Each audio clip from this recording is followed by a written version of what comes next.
As I delved further into the social movement literature, not be able to find metaphors, descriptors, ways that really adequately presented it, I went to biology, I went to medicine, I went to other metaphors. And the metaphor that was most useful to me in explaining it was really the metaphor of the immune system.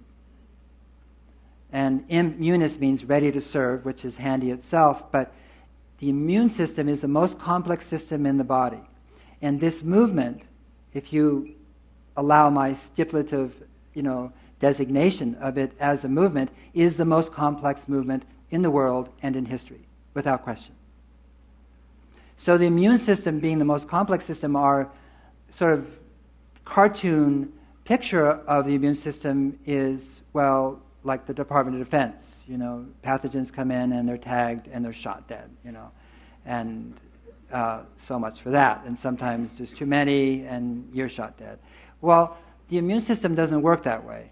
Not only is it complex, it actually is more like a Chamber of Commerce mixer than it is an army.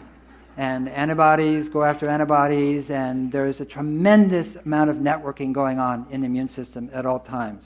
And what we know is that an immune system that is most resilient is best networked, that is best connected to itself within the body. And the immune system will try rapprochement or détente long before it will try to attack. Not long, but before. It tries to figure out who this is, because what it's doing is identifying things that come in, if you will, microorganisms, and saying, me, not me, oh, that's a not me. And then, wow, what should we do with this? But if it's a me, pass, pass, pass, pass. And what this movement is doing is the same thing. Collectively, it's going humane, humane, not humane. This is not humane. And what you have is organizations and collecting, gathering. Well, what should we do about it? And they'll talk and they'll organize and they'll form what? Collectives and alliances and networks and non-profit organizations and non-governmental organizations and watch organizations and keeper organizations and village-based organizations and citizen-based organizations. I mean, I can keep going. It has so many ways of expressing itself, right? But not only is the immune system complex, right, but the analog, the closest we have to immune system in our culture is the internet. And the internet, as Kevin has pointed out with his quintillion transistors and million emails per second, is not as complex as your immune system. Right?